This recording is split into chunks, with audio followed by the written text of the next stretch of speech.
The second I saw her wedge her beige Lexus into my driveway like she owned the place, I knew this wasn't a neighborly visit.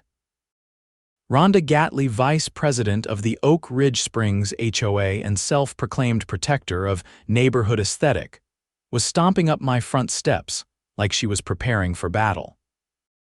I was halfway through re-staining the deck behind my house, earbuds in, beer sitting on the railing, just enjoying a quiet Saturday. That deck has been part of this house since 1985, back when my dad built it himself with a permit from the city that was still stapled inside the garage wall. It's older than half the people on this block. Rhonda didn't bother knocking. She just stood at the edge of my porch, arms crossed tight enough to crack ribs. "Mr. Jensen," she said with that customer service tone that sounds like she's daring you to breathe wrong. "That deck is in violation of Article 7, Section 4 of the HOA bylaws. Unapproved exterior structures must be removed immediately." I set down my brush. "It's been there for 39 years. "That doesn't matter," she snapped. "The HOA was established in 1998.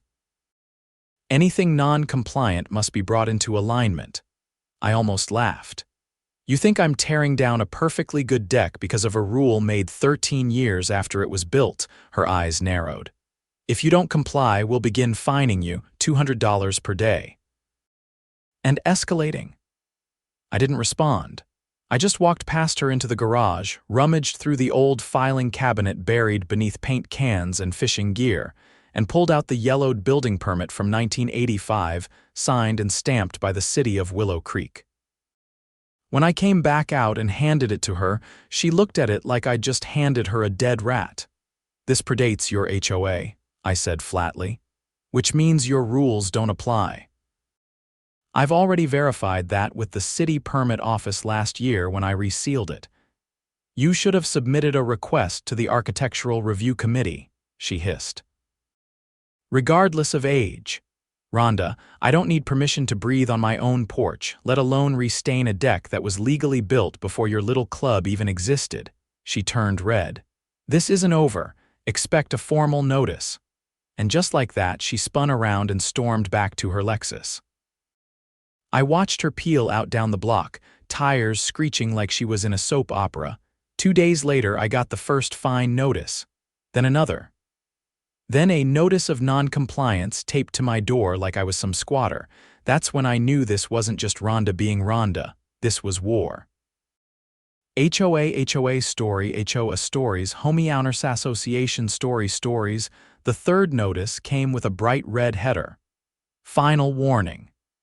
It was typed in all caps, printed on thick paper like they thought a heavier font could scare me into submission. I unfolded it at the kitchen table while my dog, Pepper, gnawed on a rope toy beside me. This one was different. It wasn't just a fine. It threatened a lien on my house. I read it twice to make sure I wasn't hallucinating. According to the document, the HOA had voted in a closed session to begin lien proceedings if I didn't remove the deck within 15 days. No mention of a hearing. No chance to appeal. Just a vague reference to emergency compliance enforcement. I walked straight out to the mailbox and pulled every envelope from the last week. Buried behind the usual junk mail and a coupon flyer was a plain white envelope from the HOA's attorney. Inside was a letter stating that, due to non-responsiveness, the HOA had exercised its right to enforce community standards unilaterally. They claimed my deck posed a liability risk to adjacent properties. That's when I knew something was off. My house backs up to a wooded lot. No neighbors behind me. No one even shares a fence line. There was no adjacent property to be at risk. I called my friend Alicia, a real estate paralegal who's seen HOAs try everything from complaining about doormats to attempting to seize land through obscure deed covenants. She showed up that afternoon with a binder thicker than the HOA rulebook and a Bluetooth headset still clipped to her ear. "They're bluffing," she said, flipping through the fine print in the HOA's Articles of Incorporation. "There's no clause that allows them to bypass a hearing unless the structure is an imminent safety threat." She pulled out her laptop and logged into the county property records portal.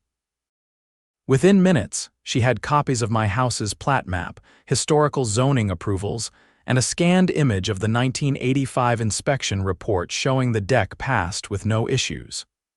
We emailed it all to the city planning department, just to get their take. The response came the next morning. Structure is grandfathered, no violations on file. HOA does not have jurisdiction to override existing permits. I wasn't even surprised when Rhonda showed up again, this time with 2 other board members in tow, a guy named Brent, who always wore loafers without socks, and a woman named Carla who looked like she'd rather be anywhere else. They didn't bother coming to the door. They stood in the middle of my yard, pointing at the deck and talking in hushed voices. I stepped outside and crossed my arms. "Something you want to say?" I asked. Brent cleared his throat like he was preparing to lecture a kindergartner. "We've received anonymous complaints regarding the structural integrity of this platform. It's called a deck," I said, "and it's structurally sound. I have a city inspection to prove it." Rhonda ignored me and turned to Carla. "Take pictures. We'll submit them with the enforcement report." "You're trespassing," I said. "You've got 10 seconds to get off my property or I'm calling the sheriff." Brent held up a laminated badge that looked like it came from a cereal box. "As HOA officers, we're permitted to inspect." "Nope," I cut him off. "Not without notice and not without consent. Read your own bylaws." They hesitated. I walked back inside and re-emerged with my phone already dialing. That did it. Rhonda dropped her arm, Carla lowered the phone, and Brent backed up like I'd pulled a weapon. By the time the sheriff's deputy arrived, they were long gone, but I handed him copies of the notices, the lawyer's letter, and the city's confirmation. He took one look at the paperwork and nodded. "This isn't the first complaint we've had about them," he said. "They like to play lawyer until they're talking to an actual one." That gave me an idea. I filed a formal complaint with the City Code Enforcement Office, citing harassment and false claims of safety violations. Alicia helped me draft it, attaching the documents and referencing specific municipal codes the HOA had violated by attempting to enforce a lien without due process. 3 days later, I got a call from a city inspector named Doug who wanted to come take a look for himself. He showed up in a city-issued truck, clipboard in hand, and spent all of 10 minutes walking the perimeter of the deck. "It's solid," he said. "No rot, no uneven boards, no exposed nails. Whoever built this knew what they were doing." "My dad," I said. "Back in '85, Doug gave a low whistle. They don't build them like this anymore." The next day, code enforcement slapped the HOA with a formal warning for attempting to enforce jurisdiction over a grandfathered structure. That should have ended it. But these people didn't know how to lose quietly. 1 week later, I came home from a night shift at the hospital to find yellow caution tape wrapped around the deck. A laminated sign hung from a nail on the railing. "Unsafe structure, do not use." They had faked an official city warning. I called Doug immediately. He drove out within 30 minutes. When he saw the sign, his face changed. "This isn't ours. We don't use this format." He peeled off the tape and took the sign down. There was no city seal, no inspector's initials. Just a generic font and a printed signature. "Code Enforcement Officer." Doug took photos and called it in. Within hours, a city investigator was assigned to the case. The forgery of a municipal notice is a misdemeanor under Willow Creek's local ordinances, and a criminal offense under state law if done with intent to intimidate. The city attorney subpoenaed HOA meeting records from the past 2 months. Alicia helped me file a request for public access to any decisions made by the board that affected my property. What we found was worse than I expected. The HOA had held a private vote without informing residents to allocate funds for legal contingency action against non-compliant homeowners. They'd earmarked over $12,000 to pursue enforcement against me and 2 other residents with legacy structures. We tracked down one of the others, a retired Army mechanic named Lou, who lived 3 streets over. They were threatening to fine him over a shed built in 1979. The other was a single mom being targeted for a greenhouse. Her late husband installed a decade before the HOA even existed. That's when we decided to go public. We organized a neighborhood meeting at the community center. Alicia created a presentation showing every legal overreach, every forged violation, and every dollar wasted on targeting people with pre-existing structures. Doug agreed to speak, confirming the deck was legal and safe. Lou brought photos of his original shed permit. The single mom, Vanessa, shared how she'd received threats of daily fines despite providing documentation. The room was packed. Even people who usually kept their heads down showed up. By the end of the meeting, the community voted to hold a special election to remove the current HOA board. Over 60 signatures were collected right there. 2 days later, Rhonda filed a cease and desist against me and Alicia, claiming defamation. Her lawyer must not have realized we'd already submitted every statement to the city and code enforcement, making them public record. The city investigator wrapped up their report a week later. They found sufficient evidence to refer the matter to the county prosecutor. Forging a government warning, misappropriating funds, and violating due process laws were all on the list. The county issued a formal summons to Rhonda and Brent. Carla, to her credit, had resigned quietly the day after the meeting. The deck, still standing, still solid, still legal. But now the HOA had bigger problems than faded wood stain. I didn't expect the local news van. It pulled up late one Thursday, just as I was hauling garbage cans back from the curb. The station logo was slapped across the door, and a young reporter hopped out with a cameraman in tow before I could even ask what was going on. She introduced herself, said she'd received a city press release referencing misconduct by the Oak Ridge Springs HOA and wanted to ask about the forged safety notice. I hadn't spoken to media before, but Alicia had warned this might happen. I agreed on one condition, that she also interview Vanessa and Lou. This wasn't just about my deck anymore. It was about everyone they tried to steamroll with threats and bogus enforcement. She nodded, took down their info, and asked if she could film the deck. I showed her the original permit, the old inspection report, and the city's written confirmation. The cameraman got a close-up of the laminated fake notice that Doug had returned to me after the city finished their investigation.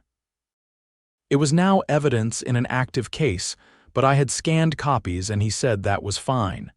That night, the segment aired. It wasn't sensational, just the facts laid out cleanly. The reporter explained how the HOA had attempted to override a legal structure, forged a municipal warning, and misused funds to pursue enforcement against residents with grandfathered structures. Interviews with Doug and the city attorney punctuated the piece, along with comments from neighbors who'd started organizing a recall vote. The fallout came faster than I expected. By morning, the HOA's email server was flooded. Members were demanding a full accounting of every dollar spent over the past year, and someone had already created a neighborhood website tracking the board's decisions. Carla's resignation letter had been posted publicly, along with a time-stamped email chain showing that Rhonda had pushed for the private vote on legal action despite objections from 2 other board members who'd since gone silent. Then the subpoenas landed. According to Alicia, the county prosecutor's office had filed formal charges the night before the story aired.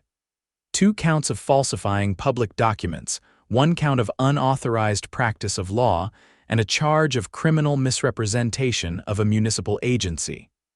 Each count carried real penalties. Brent was also named, though only in relation to the financial misappropriation. Rhonda was the focus. The sheriff's department executed a search warrant at the HOA's office, a converted room inside the clubhouse, and removed the desktop computer, filing cabinets, and a black banker's box labeled Legal Reserve. Rumor had it they found correspondence between Rhonda and a private investigator she'd hired to gather leverage on homeowners resisting compliance. No one knew what that meant until Lou called me later that day. He'd just gotten off the phone with a detective. Apparently, the investigator had been paid with HOA funds to photograph residents' backyards and report anything non-conforming. He'd even trespassed onto private property. That turned the case from civil overreach into criminal surveillance. The county added another charge, conspiracy to violate privacy laws. The board fractured overnight. 3 board members called for an emergency vote to dissolve Rhonda's presidency. The problem was, Rhonda refused to step down. She claimed the charges were politically motivated and that she was being punished for preserving community standards. She issued a statement through her lawyer, insisting she had acted within the full scope of her authority. But the community had had enough. Within 72 hours, over 2/3 of homeowners signed the recall petition. The bylaw required only a 51% majority to trigger a special election.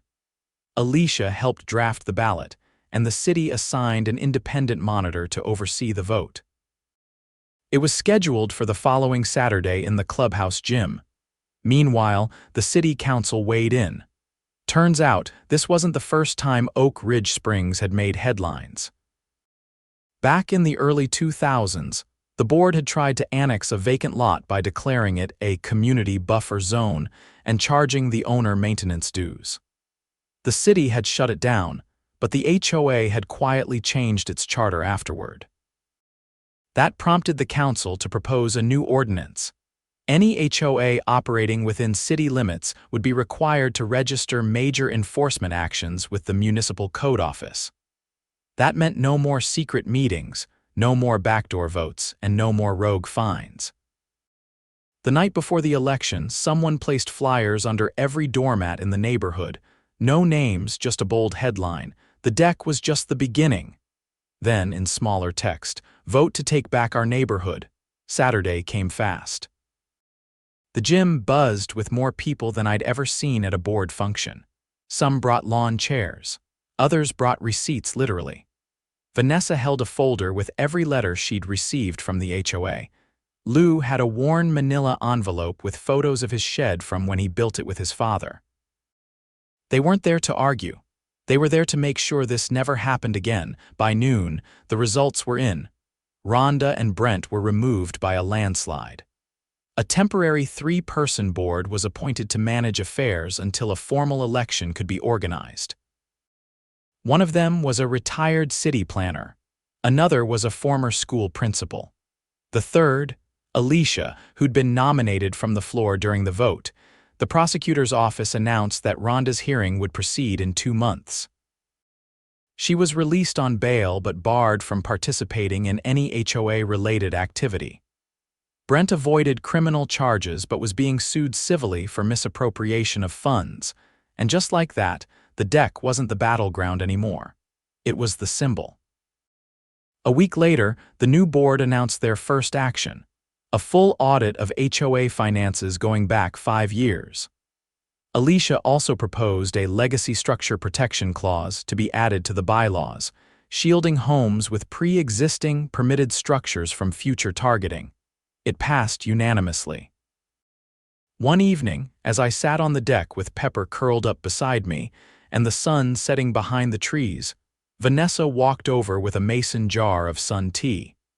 She handed it to me without a word and sat down on the steps. "I planted a row of tomatoes by the greenhouse yesterday," she said, looking out toward the woods. "First time I felt like I actually live here, not just stay here." Lou stopped by later with a 6-pack and a crooked grin. He said he'd finally repaired the door on his shed, and for the first time in years, he wasn't worried about someone measuring it with a clipboard. The deck never changed. It didn't need to, but the neighborhood did, and all it took was one forged sign to bring it all into the light. The new board wasted no time. Within a week, they'd suspended all ongoing enforcement actions and froze the HOA's discretionary legal fund.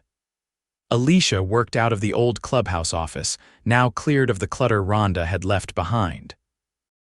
She'd found 3 shredded document bags tucked behind a locked cabinet, which the city investigator took into evidence. The county had already subpoenaed the bank statements, but something about the shredded paper felt deliberate. The forensic data team from the sheriff's office reconstructed what they could. One document, partially recovered, showed something that made Alicia's jaw tighten when she called me over to see it. It was a purchase receipt. Not for legal services, not for maintenance supplies.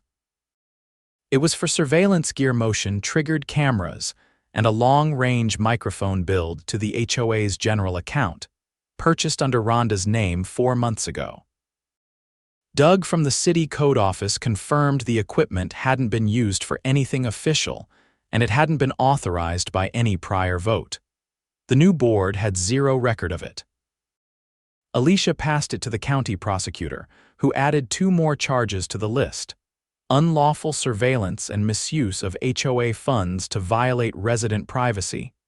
That same week, Lou discovered a strange device behind his shed, half buried under pine needles. He brought it to Alicia, who identified it as one of the motion cameras from the purchase list. Vanessa found another, zip-tied under her back gutter. It was pointed directly at her greenhouse. The sheriff's office collected the devices and sent them to their digital forensics lab. The results came back 2 days later. The cameras had been active for weeks, capturing video and audio on private property without consent. Worse, the data had been accessed remotely. Someone had been watching. That gave the prosecutor grounds to escalate Rhonda's charges from misdemeanor to felony under the state's electronic surveillance laws. She was rearrested and booked without bail. Brent, once cornered with the new evidence, turned witness. His immunity deal required full cooperation, and he handed over copies of emails. Rhonda had sent him some with subject lines like "leverage on Lou" and "greenhouse lady find code issue."